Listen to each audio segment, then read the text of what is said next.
এটা কি ডাঙ্গুরি খেলার জায়গা? হ্যাঁ, তোমাকে আমি পুলিশে দেবো। আরে ভাই কইলেন তো সরি। ইচ্ছা করতেছে একদম থাপড়ে কানের তালা ফাটাই ফেলবো, কিন্তু তোমাকে আমার বাড়িতে নিয়ে যেয়ে 7 দিন আটকে রাখবো। তারপর কি করবো জানো? কাপড় কাচাবো, থালা বাসন মাজাবো, তবে 7 দিন করে তোমাকে খাটাইলেই না শান্তি মাফ হয়ে যাবে। চলো আমার সাথে চলো আমার সাথে আসো। কার এত বড় সাহস যে আমার পোলার মাথা ফটাই? তুই খালি সেই মাইয়ার নামটা কয়া, বাদ বাকিটা আমি দেখতাছি। ওই মেয়ের নাম ঠিকানা আমি কিছুই জানি না, আর এই গ্রামে আগে কখনো দেখিনি আমি। আমার তো মনে হয় ভূতে তোর মাথা ফাটাইছে। তোর তো আবার শুকনা মাটি ট্রান্সফার খারাপ পায়। তুই যাতে ভালো করে মইসা সাবন দিয়ে একটা ফটো লাগাই দিবি। এই যে শুনতেছেন, চাচি আপনার লেখা শরবত পাঠাইছে। এই যে তুমি তুমি আমার রুমে কি করো? আপনি আমার বাসা পর্যন্ত চলে আইছেন, আবার আমার বিছানা শুয়ে আছেন। আপনার সাহস তো কম না। আচ্ছা আপনি কি বেড়াইতে আইছেন? এটা আমার নিজের বাড়ি, আর এই রুমটা তোমার রুম না, এটা আমার রুম। তুমি কে?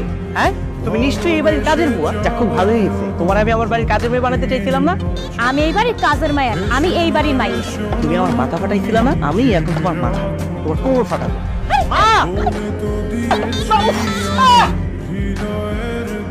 এটা মায়া লুক ফরাঙ্কেলের মেয়ে। আর ছোটবেলায় একবার মায়ের সাথে ওই কাঠি চকলেট নিয়ে ঝগড়া করে ওর হাতে কামড় দিয়ে তো রক্ত বের করে দিয়েছিলি, মনে পড়ছে?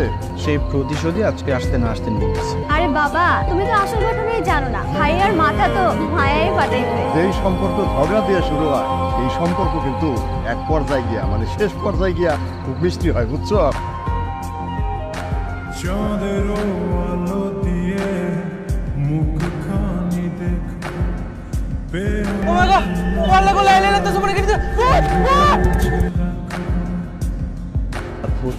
আমার মনে হয় এটা ওই বাবার বন্ধুর মেয়ের কাজ।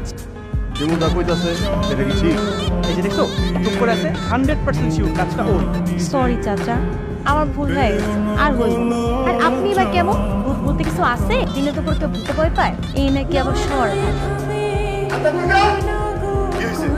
আপনার ওই পালিত মাইয়া আমার বাগানে যে আম জাম কাঁঠাল, এই যে কাঁঠাল, আমার এই নাবালক কাঁঠালটারে পাইকা। তোমার যে ক্ষতি হয়েছে সেজন্য আমি দুঃখিত। তোমার যত ক্ষতি হয়েছে আমি তোমার সব ক্ষতি পুষায় দেবো। এখন তুমি আমার বাড়ির উপর থেকে নাও। কি হয়েছে?